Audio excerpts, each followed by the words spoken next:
Thank you for everyone that's joined us today. We'll just give it a few minutes just to let everyone join.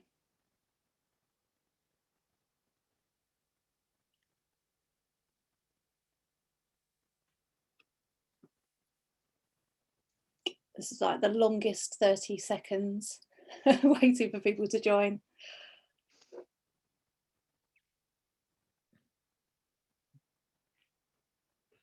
Sun is back out again here, so all good. Now we've got a bit of greyness and a bit of rain. So, and thank you again for joining us. We'll just give it a few more seconds just to let everyone join us.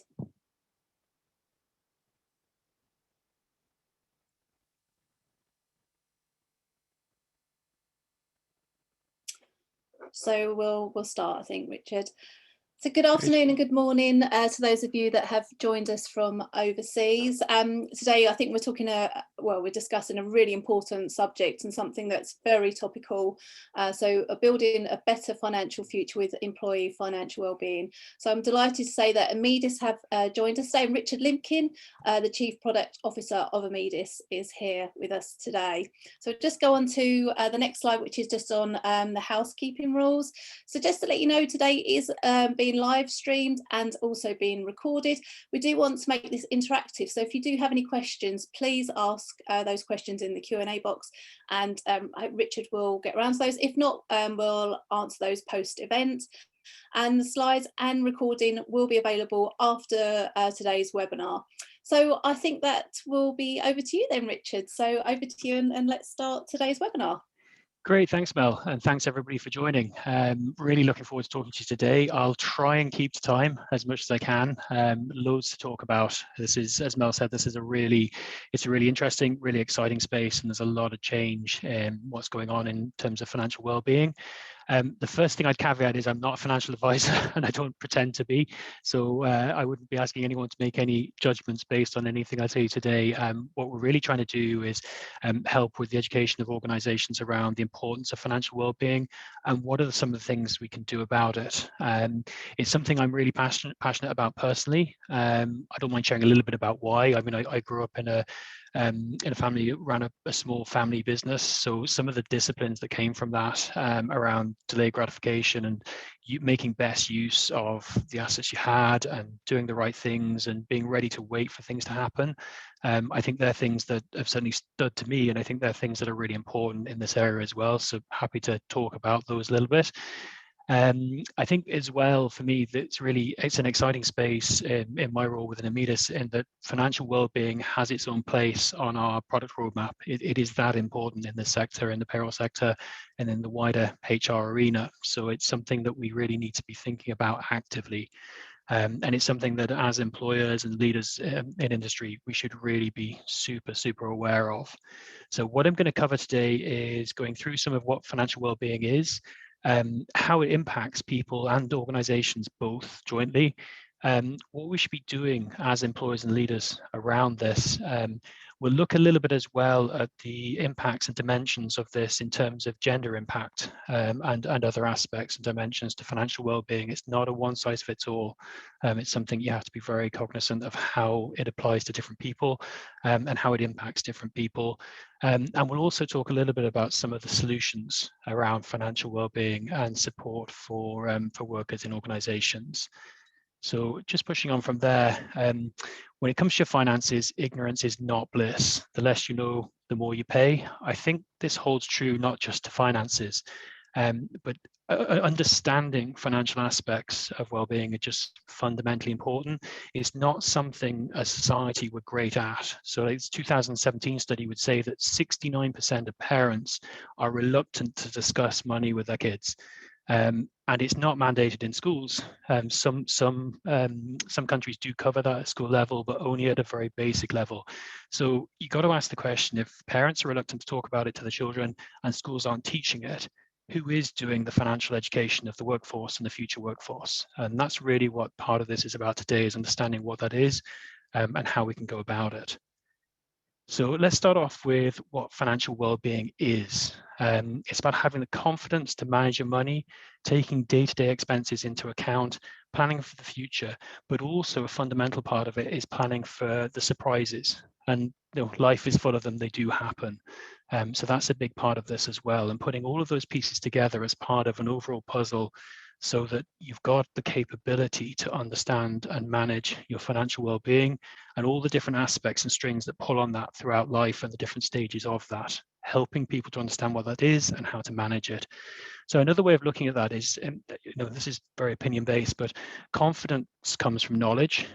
Knowledge removes the unknowns, and fear and stress generally can often come from the unknown. So a big piece of financial well-being is finance understanding, education, and the other aspects of that.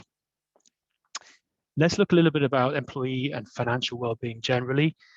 So what are the leading causes of stress? Well, finance, interestingly, is one of them, and it's probably one of the most significant ones. 54% say that finance or money concerns are the major cause of stress, not one of the most significant cause of their stress. So that's why this is so topical. More than half of the people in the workforce have this as their primary source of stress, not the role they're in, not the environment they're in, not the work they do, but the financial aspects of the work and home life.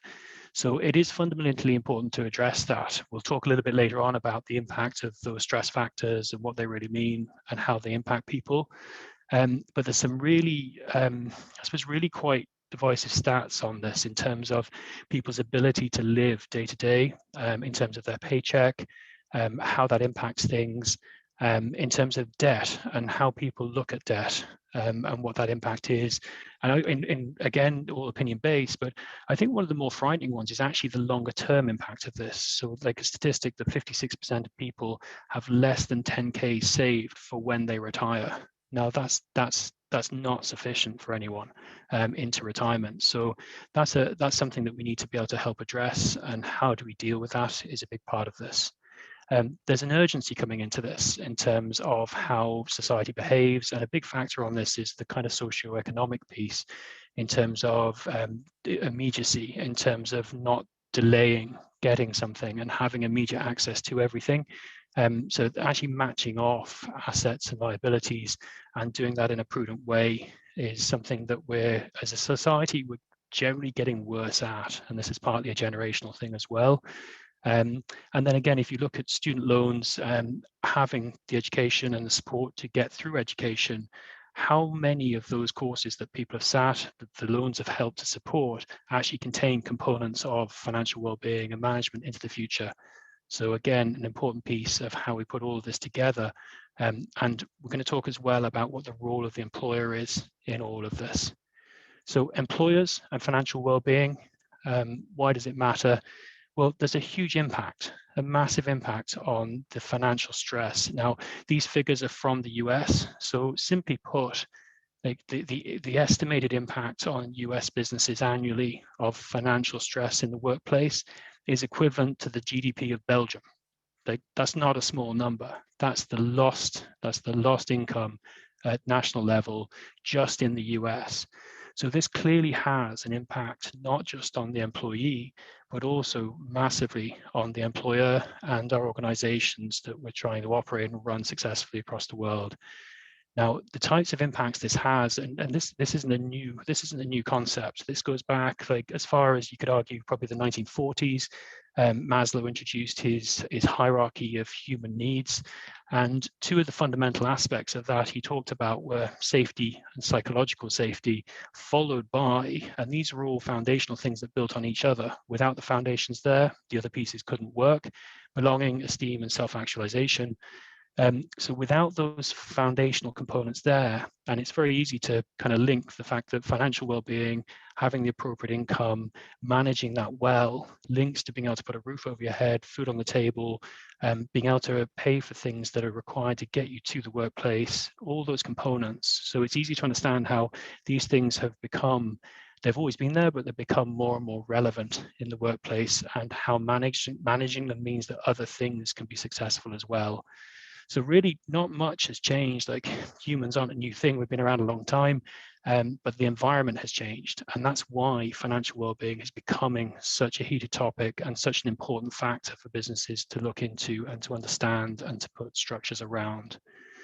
So it's in terms of where the responsibility lies, maybe moving on slightly from there, it's actually interesting that all the research is showing that employers are very aware that they have a responsibility in that, in terms of structuring financial well-being for their workforce. But also, if you take a step back and say it's not just a responsibility, it's actually just common sense, it's good practice. If this has such a profound impact, both at a commercial level on an organization, but at a personal level on the employees and staff, why would you not be actively addressing this? The awareness is certainly there. Employers feel the responsibility, and the research is saying that. They believe that the tools being put in place will support the workforce to do the right things.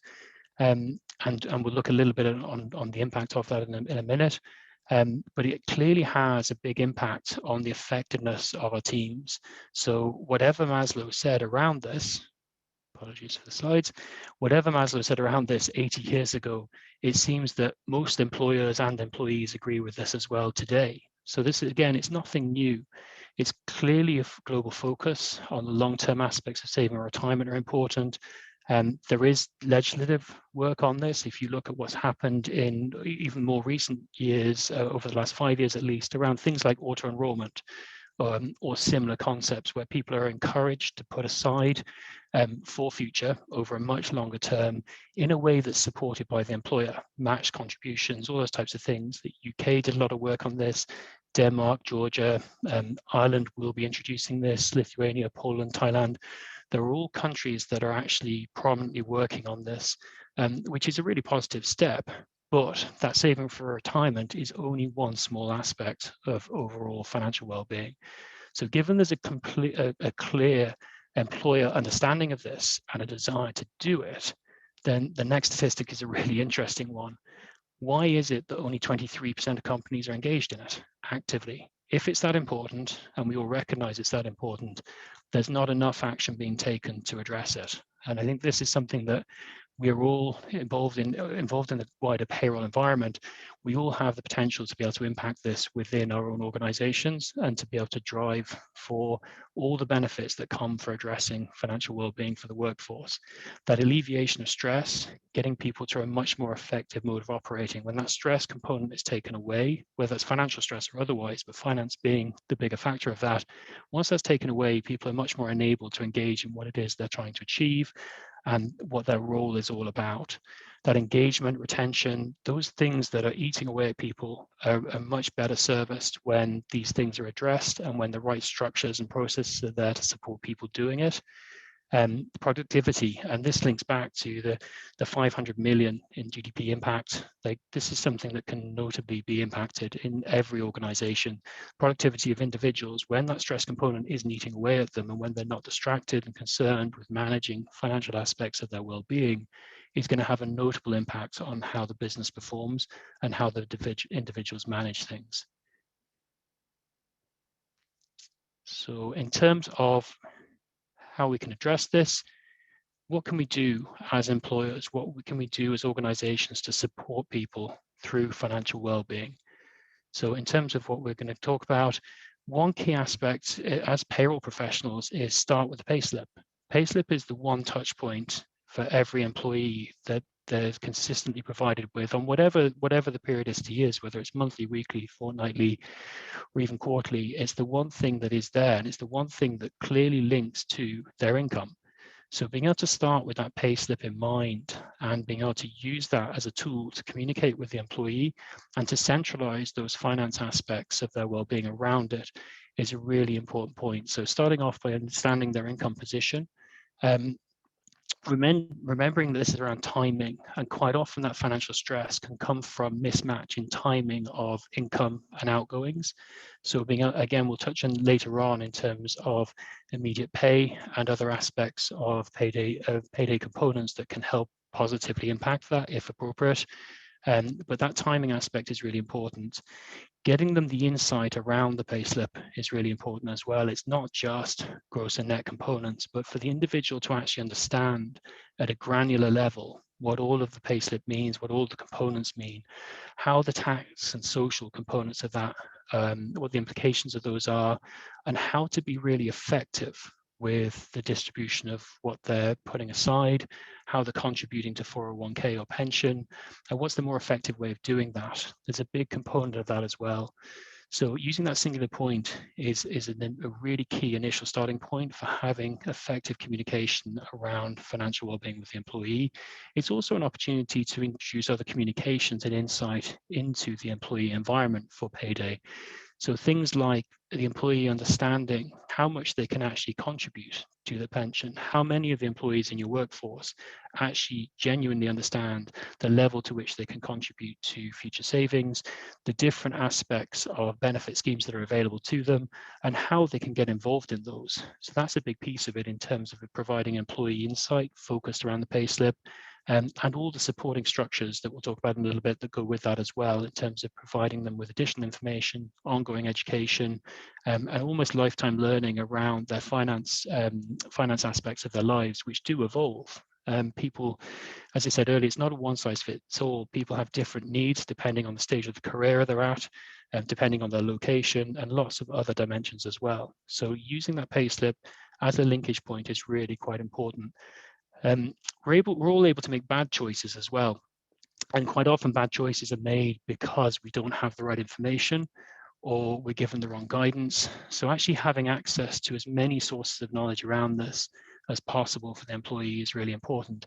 Getting in independent financial advisors to help them with planning, to help them understand, even down to the basics of managing their outgoings and looking at where their income goes. They're all important things that as an employer, we can have mass effect on. It doesn't take a huge amount of effort to get those structures in place to actually be able to noticeably impact a very large amount of population in our teams. So there's a lot that can be done there. That payday engagement piece as well, in terms of just understanding what the employee choices are. A lot of what's happening with individual finance is around making choices, and it's about helping people make the right choices. So that payday engagement is really fundamental in that piece. Education to employees, again, in my opinion, I think this is a really important aspect of it. It's difficult for people to be open around financial stress. It's a difficult topic for people to talk about. So having the education there within the organization to let people know what support is there, what are the things that aren't even necessarily support structures? These are just normal things to do, to talk to somebody about your outgoings, to talk to people about your retirement planning, to talk to people about other aspects of how you manage your finances. These shouldn't be seen as exceptional things. These should be seen as totally run-of-the-mill, day-to-day things that we should be doing. We should be talking to different sources. We should be talking to lots of different external advisors that can help with this kind of stuff. And it's all easy enough to put in place as an organization, as an employer. There's obviously a global aspect to that. And a big piece of this is that you've got to make sure that the appropriate mechanisms are in place depending on what jurisdictions you're operating in, and what's appropriate within the tax structures in each of those jurisdictions. But things like employee assistance programs, they're able to provide the help for people who are in difficulty. But again, managing the change effectively is really important. Just letting people know once through a single comms that that's there isn't necessarily effective. You've got to make sure that that's continually reiterated and that that's championed across an organization to get the right help in place for people. Making sure they have access to that on an ongoing basis and all the other benefits that come with that, as well as external advice, is really, really key. So that educational key piece is really important. So as an employer, think back to, if we're not, as parents, educating kids, if kids are not learning financial well-being and managing their own finances in school, the next logical place for that to fit in, to be able to address it at scale, is in the workplace, and to be able to provide that around the employee. And that's really where the education in the workplace and the company benefits is really important. So making sure that's open and transparent to everybody and doing that in a really, really proactive way. In terms of what the employee really wants, and this is a really, really key point, particularly for larger organizations, there won't be one answer to this. There'll be a multitude of different things that people will be interested in. But probably the key thing to focus on first of all is that 40% of people or more do want help with financial planning. That's proactively seeking help with this. So this is something that that's the starting point. That's for people actually reaching out and wanting this. So this is to a degree an open door in terms of being able to help people.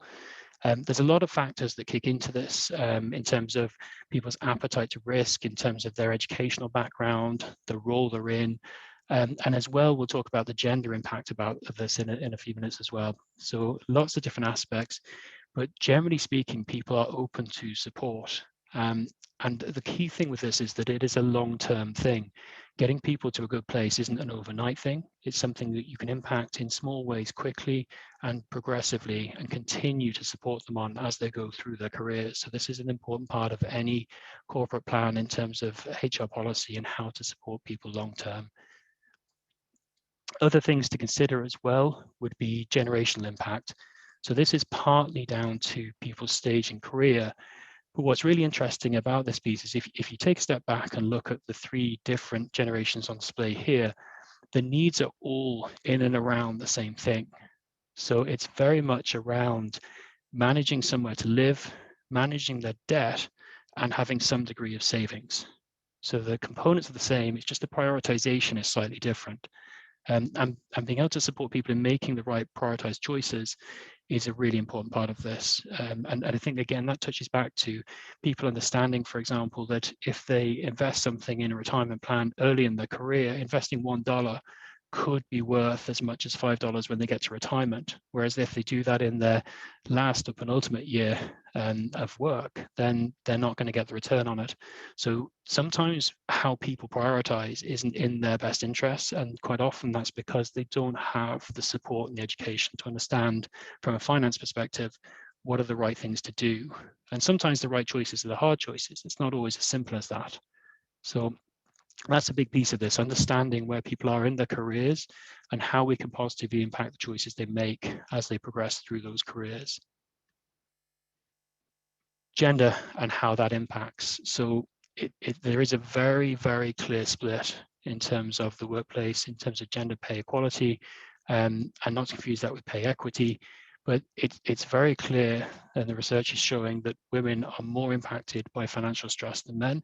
It's also it also does appear anecdotally that there's more financial prudence than there would be with men, and I suppose I'm putting links in place that aren't necessarily there, but I suspect the two things are not unrelated.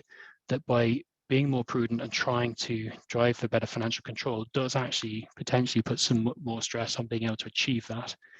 So there could be a link there, it may be a tenuous one, but it's not coincidence that the next 2 points are on the same page. In terms of the gender pay gap, women often earning less than their male counterparts, and the likelihood of women leaving the workplace, these two are clearly linked. If you think of a single family situation with two incomes, and there's a lot of people during COVID that are reconsidering their circumstance in terms of two people in the workplace or not, in terms of childcare and other aspects. If there's a choice to be made, it's a much more difficult choice if there's inequity or lack of parity within the incomes. There's certainly less likely to be a fair choice in that, and it's much more to be an entirely financially driven choice than it possibly should be. So remember that parity and equity piece and the graph at the bottom is very interesting in terms of that is continuing to split, even though there's a positive upwards trend in terms of people's ability to manage their short-term impact of debt. Apart from a blip in 2019, there's a positive upward trend. There is an increasing divide between the male and female ability to manage that. And just think of the impact of that. So that's like the statistic would be around 40% of Americans would be unable to cover a $400 unexpected expense. That could be a car breakdown. It could be a problem with the roof in a home. It could be something simple as that. It could be the vehicle that gets you to the workplace. And an inability to cover that short-term financial need is an incredibly stressful thing for somebody to deal with. And we'll talk a little bit around also the split of income and wealth from a US perspective, especially, but more globally as well.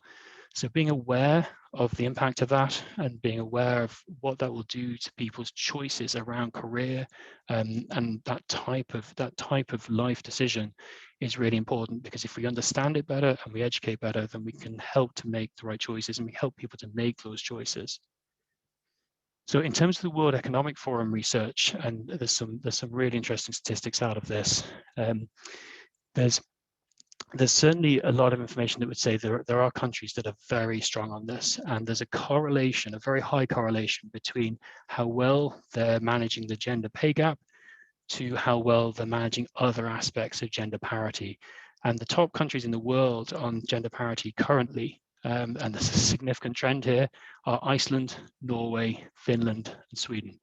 So a very Nordic slant in terms of how politics are managed, how gender pay is managed, and the degree of parity. And when I say parity, I mean how aligned fairness is across male and female in the workplace and other aspects of life. Effectively, from the World Economic Forum, they look at a number of dimensions in terms of politics, lifestyle, well-being, finances, and other aspects to come up with a parity index. Now, this is showing generally that actually the countries that are better at this are accelerating away from others. So the top is strong and getting stronger, and the middle isn't really doing a huge amount, and the lower ends of the spectrum are getting worse, getting parity into the workplace. So again, something to be really aware of. This isn't a simple thing that is easily addressed in one jurisdiction. There's a huge disparity across the globe in terms of how these things impact. And therefore, as an employer, how we should look at putting the financial well-being aspects of employment in place. So we have to make sure that they're appropriate for the jurisdictions we're operating in, and that they're also aligned, if possible, globally as well. How has COVID impacted this? It has had a significant impact. There's been a further hit because of it, and effectively what's happened is there's a melting pot of new conditions applied on top of potentially already stressful environments. If people were under financial stress or were struggling with financial well-being, then those new stress levers are not helping. And there are those decisions being made as to whether two people stay in the workplace or not. What you'll see straight away from this side is there's a massive slant to the right. What does that really mean? It's effectively women in the workplace that are making the tougher choices around leaving work and having to do that. Again, it's very likely linked back to if there's two incomes in the family, then it's probably more affordable to lose one if it is the lower income. So there is an aspect of that, and that's why gender pay equality is having an impact on financial well-being, slightly more so for females in the workplace than males. They're not necessarily getting the right voice at the table or being able to make a fair choice and decision based on the circumstance of the joint family unit. So these are things that we should be looking at as well. And the obvious things are around people needing to support looking after kids, schools not being open, childcare being less available, those types of things, as well as people switching from full-time to part-time roles, possibly for the same reasons. So a lot of things to consider there. They've all had an impact, and the lack of parity across gender pay has certainly meant that that's an underlying cause for the slant to the right in this area. In terms of what we can do to support financial well-being, technology can play a big part of this. Having access to data and all the evidence is there that the organizations that use data to inform decision-making and to drive better decision-making are much more agile and are much more able to put the right things in place based on facts, and also able to test hypotheses and see, is it the right thing to do? What's the impact likely to be, and how can we best positively impact the workplace by doing so? So what we've certainly seen and what we've been able to do ourselves in terms of our own technology is look at where there has been really positive traction and drive in terms of financial well-being, in terms of gender pay equality reporting, whether that's from a legislative point of view or just from a customer practice point of view, and actually take some of the best components of that are localized and apply them at a more global scale. So being able to understand, gender pay equity across the globe, but also being able to look at things like age bias towards salary distribution and being able to look at those aspects as well, and giving our customers the tools to be able to do that really, really proactively, even where it's not legislated. And these are things that are becoming, again, more and more common. There are a number of jurisdictions that have made a really prominent step forward in this. UK is one of them in terms of statuting how these things are reported, even down to the level of the calculation that's applied and making sure that it's absolutely fair to measure. So that decision-making platform and the ability to make decisions based on the right data in a really timely fashion is very empowering for an organization. And that can help elevate the whole payroll function to being a much more strategic component in the HR arena, being able to drive HR decision-making at the top table based on real data and facts and trends at a global scale. It's hugely important for all of us working in the payroll environment. So let's look a little bit now, maybe, I think we have a question, I think, Mel, now, do we? Yes, we do. Sorry, just on mute there. Okay, so let's launch the first poll question. So let's do that now. Does your organisation currently have a financial wellbeing programme in place? Yes, we have full programme in place. Yes, but it only covers a limited number of areas. No, there is no programme in place, not sure. So I always try and get 75% of you to answer this one. So no pressure, guys, but if you could all tell us your results or your answer, that'd be fantastic. So we'll give that a few more minutes. Some interesting stats there, Richard. Some slightly depressing. Yeah, so some a lot more depressing than others, but yeah, and some very, very localized as well. There's a huge disparity globally in terms of how these things are applied, and that kind of spread, which you can see in, like, the World Economic Forum do a huge amount of work on trying to normalize that to understand where there's a real impact and where there needs to be things addressed. So it's useful to try and apply that information with stuff you see at a more local level as well. Yeah. Oh, it's good. It's good to know, and it's, we need to speak about stuff like that. Right. So we're just going to give it a couple more seconds. If somebody else can answer, please, that'd be fantastic. What do you think is going to be the top answer on this one, Richard? Before we launch it, I would say probably I would guess at around 50-ish% would have something in place in limited areas. Okay. Right, so I'm going to end the poll now. Thank you for everyone that answered that. And I'm going to share the results now. Can you see the results? Way less. Yeah, 27, 50%, just over 50% have something or have something significant in place. Yeah, interesting. Very good. Okay, so I'm going to stop sharing now. Thank you. So that to me feels like we've got a much more informed group on this session than a lot of the research and stats would tell us. So that's got to be a positive step forward anyway. Okay, so having a look at some of the things that we can do potentially, and some of the things that are coming either in place in some jurisdictions or coming to actually help support with these types of challenges, financial well-being aspects. And again, just remember that this isn't a one-size-fits-all. This isn't something that is necessarily appropriate for everybody, and it's certainly more of a jurisdictional thing. But let's talk for a second about the concept of on-demand pay. It's really topical in payroll at the moment. There are solutions out there for it. It is something that is being progressed on roadmaps, and it's something that's in place in some jurisdictions much more commonly than others. But what is it? It's effectively the employee being able to draw down on their pay packet earlier than payday traditionally. Not necessarily everything up front, things in a controlled way, up to a certain amount at the discretion of the employer, in chunks or timings that are all part of that scheme setup, but effectively giving people access in certain circumstances to early pay. Why would you do that? Well, this is much more common in the Americas. It's becoming an increasingly standard model in the Americas. It's by no means legislated or mandated at all. Why is that? Well, if you look at the spread of wealth in the US, about 10% of the entire population controls 70% of the wealth. So in many ways, there's the huge proportion of the US population are in that category that are unable to manage with an unexpected financial hit of some kind. And that ability to deal with it, this is a potential solution for it. Now, there's all sorts of different philosophies on this as to whether it's a good thing or a bad thing. Again, in my opinion, always open to challenge. It's a good thing if it's part of a wider financial wellbeing program, but just in isolation, giving access to early pay is just bringing those vulnerable people closer to a cliff edge and shortening their ability to manage it.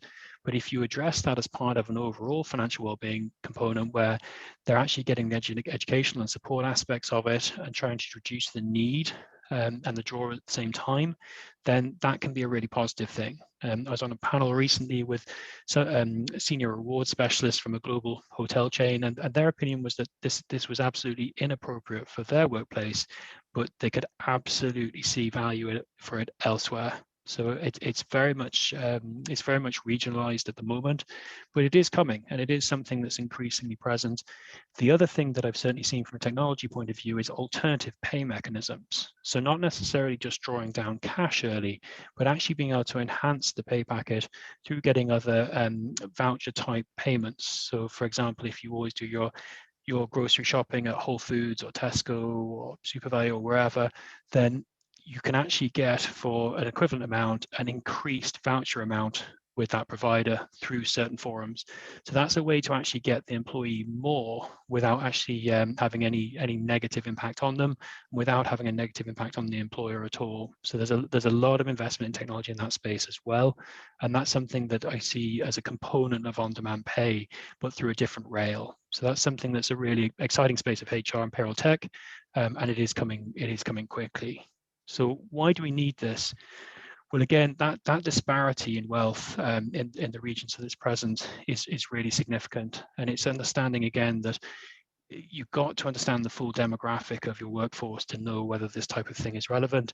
And also, particularly for global organizations, this can provide a significant challenge in that something that's really appropriate for one jurisdiction and is not for another can provide policy challenges in terms of equity across the globe, in terms of full reward programs that are fair and balanced at a global scale. It's got to be considered that that's not always the case. You've got to sometimes put things in place that are localized and need to address a certain issue in a certain jurisdiction. There's also a lot of work done. Again, UK has been really prominent in driving this around, rather than minimum wage, living wage, and actually signing up as an employer that provides a living wage. So these are initiatives that we will see more and more of because they're driven by the right types of behavior, and they can have a really significant impact on people's financial well-being. All important aspects to consider. Other things to really be aware of, and this is slightly connected to on-demand pay, slightly different at the same time. There's a huge amount of the global population that can't get access to a bank account, known as unbanked employees. Now, that's for a number of different reasons, but one of the most common reasons is they actually don't have the minimum requirements funding-wise to get a bank account. So in that situation, you have people potentially who are paid through check or other less data-driven mechanisms, and are then having to factor that check to be taxed upon taxed income to actually be able to get the cash to live from. So this is stuff that is, again, being partially addressed by next generation banking, by people entering into that space and being able to get people onto a banking infrastructure that's the less classical bank infrastructure, and give them the ability to manage their finances in a more modern way without needing the regional requirements around entry. So a big part of it, and something really, really important to factor in as well. And again, very, very regionalized. In terms of the benefits, the employee and the employer both, let's talk about that a little bit, I think. So in terms of the on-demand pay, where can it really benefit the employee? It's really dealing with timing. And timing is so important in every aspect of financial well-being. As I said earlier, the stress factor can often come from a mismatch of timing in terms of having income ready versus outgoings going out. And as the whole society moves much more to a subscription model in everything we do, that timing becomes increasingly important. So on-demand pay allows the employee to be much more in command of the timing of their income and deal with the stresses of that finance piece as and when appropriate.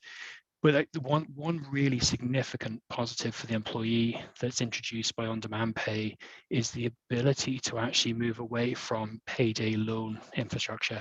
And for any of you who've seen the adverts that pop up on TV for payday loans, if you read the small print, which I tend to, the numbers are terrifying in terms of the equivalent annual interest rates.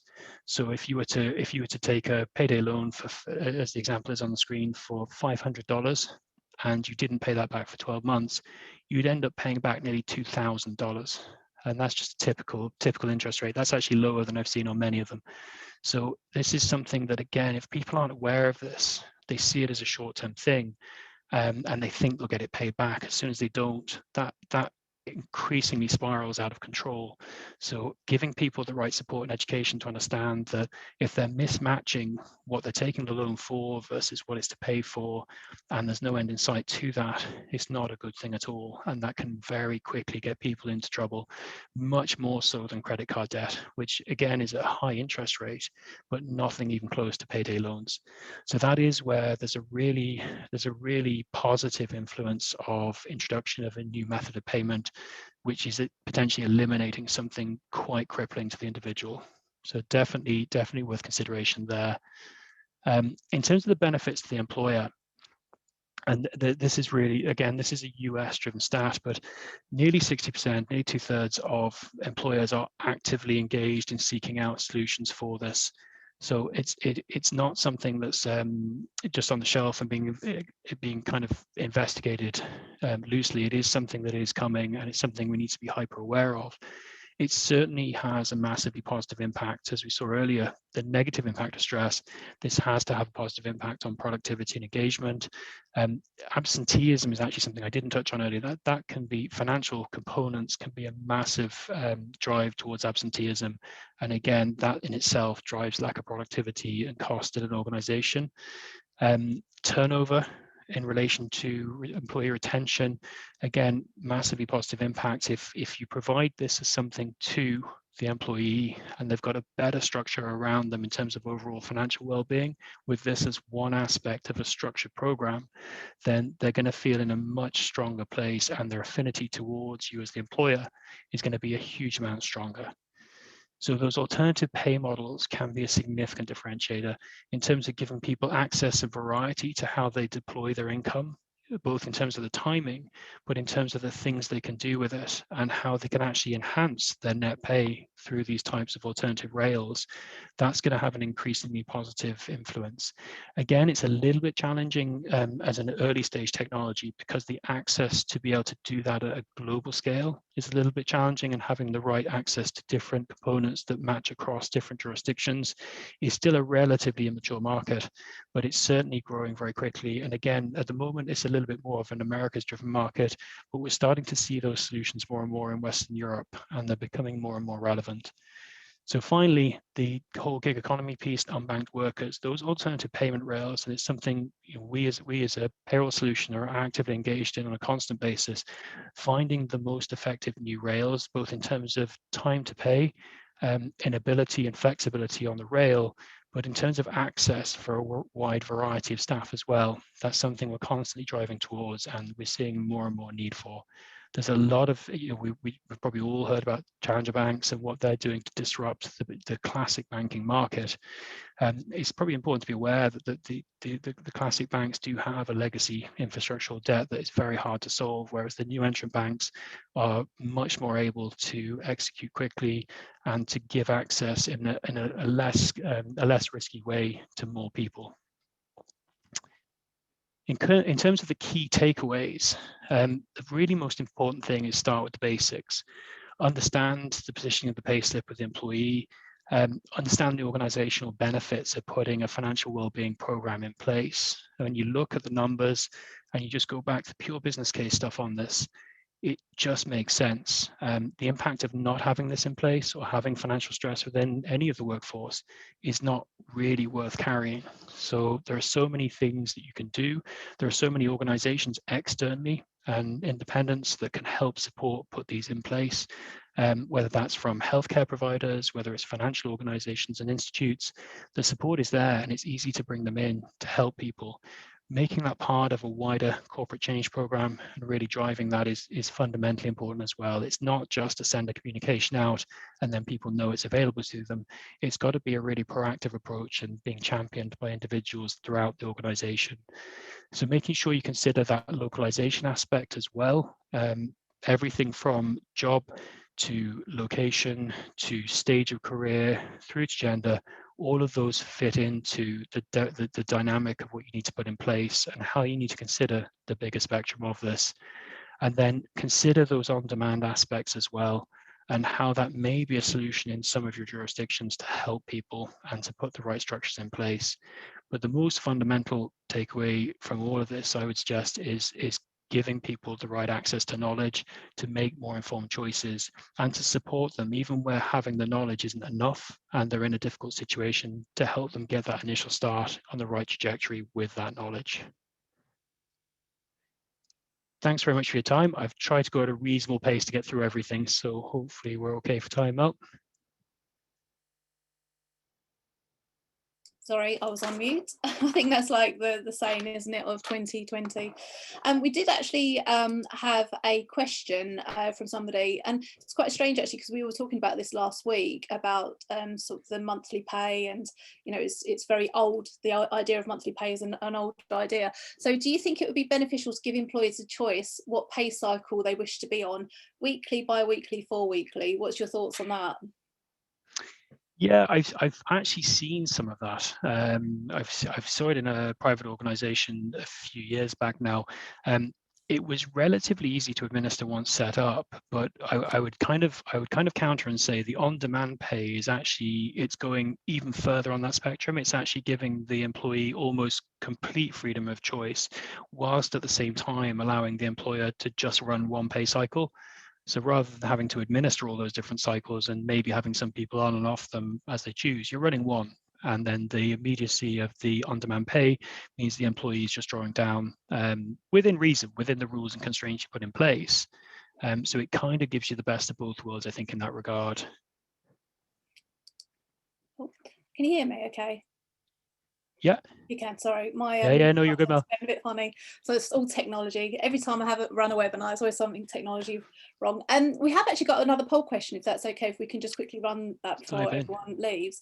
And it'd be quite interesting to find out where people are at with this. Does your organisation currently offer an on-demand pay? So yes, we offer on-demand pay. Yes, but only in certain locations. No, but we have plans to implement. No, and no plans to implement. So just be interested to see what people come back with this, because it's such a topical subject at the moment. I think I've been talking about it with yourselves and other payroll professionals over the last sort of 6 to 7 months, really. And I think, you know, the depressing news of potential redundancies in the UK for a lot of employees, I think on-demand pay is a really important subject for us to be talking about. Yeah, it definitely is, Mel, and it's in terms of tech investment, in terms of access to technology to underpin this, and it is a very tech-led space, because if you don't do it from a tech perspective, as to the previous question, it becomes a real administrative overhead. But if you do it in the right way, it doesn't need to be. So that's something that has opened up massively, and it is something that can be, you know, as I said earlier, it can be really positive for individuals, but you've got to balance that. You've got to make sure the right support and structure and financial wellbeing programs more generally are there to help as well. I saw some really impressive stuff done a couple of years back by a customer who actually looked at what was happening in the UK with auto enrollment, and they said, well, look, sooner or later, it's been done for the right reason. Sooner or later, it's going to hit our other jurisdictions as well. So actually, let's just get ahead of it and implement something similar to that under our own steam now for the whole global population.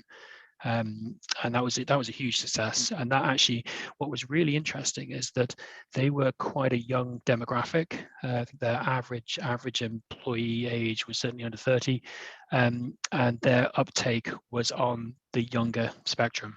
So they were able to actually implement long-term savings stuff proactively without legislation, and actually have it impact the people who were least likely, all the research would tell you, were least likely to take you up on it. It's interesting. Well, I'm going to end the poll now. So here are the results. Hopefully you can see those. Yes, we offer on-demand pay. Yes, but only in certain locations. No, but we have plans to implement. No, and no plans to implement. So what's your thoughts on that result? Yeah, I'm not surprised at all. I still think there's a long way to go with this. It's very regionalized, and I think if you could probably split that demographic in terms of where the respondents are based or headquartered, as to whether there's an immediacy and a need to do that from a US centric perspective or a Western European perspective, APAC, etc. Definitely less uptake in Western Europe currently for this. Yeah, but I feel, my gut feeling is, with so many trends that I've seen over the last 10, 15 years, that if we run this poll in 2 years' time, the answers would be very different. Yeah, I think so. I really do. I think that everything we're seeing in terms of the right, not necessarily the right things, but certainly those trends where they do kick in and where there's uptake, particularly in global organizations, they tend to spread horizontally and they tend to be put into place, even if the uptake will be initially small in a jurisdiction, in terms of having a broad scheme that fits everybody, or is available at least to everybody. That's where these things tend to spread in the global organizations. Okay, before we go, if anybody does have any questions, but we've got a couple. Are you seeing more organisations utilising gender pay gap analysis outside of those countries where it's a legislative requirement? Yeah, we definitely are. Most of our customers utilize that to some degree, if not fully globally. They're certainly using it outside of the legislative jurisdictions. So yeah, that's absolutely good. It's good to see it. It's a really positive step to see it. And we're also seeing that go beyond just pure gender pay. It's also, we're seeing that used more and more for age bias as well. And I think we'll actually see, from a legislative perspective, we'll see way more on age bias coming in. I suspect probably Western European driven initially, but it's certainly on the way. Okay. What's the best piece of financial advice you were given that you always come back to when you think about the whole area of financial well-being? I was fairly blessed early on in my career. I had a great mentor that, like as a 20-year-old starting work in a big four in London and knowing nothing about my own finances, I was kind of given the best advice I was given was patience. Was just actually being helped to understand the long-term nature, and that you've got to just be patient, and like it's about having time in the market rather than timing the market, if that makes sense. So just thinking ahead, planning carefully, and they were the kind of things that I got great advice on. And I'm not quite sure why I listened at the time, but it seemed to resonate with me, and I did. And I think that's the best advice I'd give anyone, certainly early in their career, is just get an understanding of that. Like Harvard did, loads of people will be familiar with this, did a study with kids and marshmallows, and just teaching kids that if you wait, if you don't eat the thing immediately, then the long-term benefit is you'll have more of them, and eventually you have more of them than you can eat. So like that kind of stuff is really, really important. I did an experiment with my kids recently enough, actually, on something similar. Like they were all given a small amount of money from their grandmother for Halloween, and I tried to get, rather than going straight to the sweet shop and buying a packet of sweets, I got them to leave it with me for a few weeks and kind of giving them the concept of the interest rate. One wouldn't have any of it. They had to be taken to the shop immediately. One of them was kind of begrudgingly did it because the eldest did, and then she still has it invested and she's living off the interest now. So it's kind of getting that into kids early so they can understand it. Like I think that's really important, that patience, and just not spending instantly on stuff that you don't actually necessarily need is really important. I think if somebody had used the food scenario with me, it would have sunk in a bit earlier, but anyway, especially the sweets. But thank you so much, Richard. Before everyone goes, once you finish or you leave this webinar, there will be a link that comes up. We're working with Immedis on a survey which we run every year. Is global payroll set to impact the bigger business picture? It gives us great insight, and you guys, it gives you great insight of what's actually happening within the payroll industry and with the providers, and what's actually happening, or what's good and bad for you guys. So if you can fill that in, I would be very grateful. The link will come up straight away at the end of this webinar. But thank you once again. If you do want to get in touch with Richard, Richard, is everyone okay to contact you via LinkedIn? Or? Yeah, absolutely. Please do. Happy to talk to anyone. Well, a great subject, a really important subject as well. So thank you for sharing your knowledge on this, and I look forward to seeing you soon. Thanks ever so much, Mel, and thanks everyone for your time. Take care. Thank you. Bye. Bye-bye.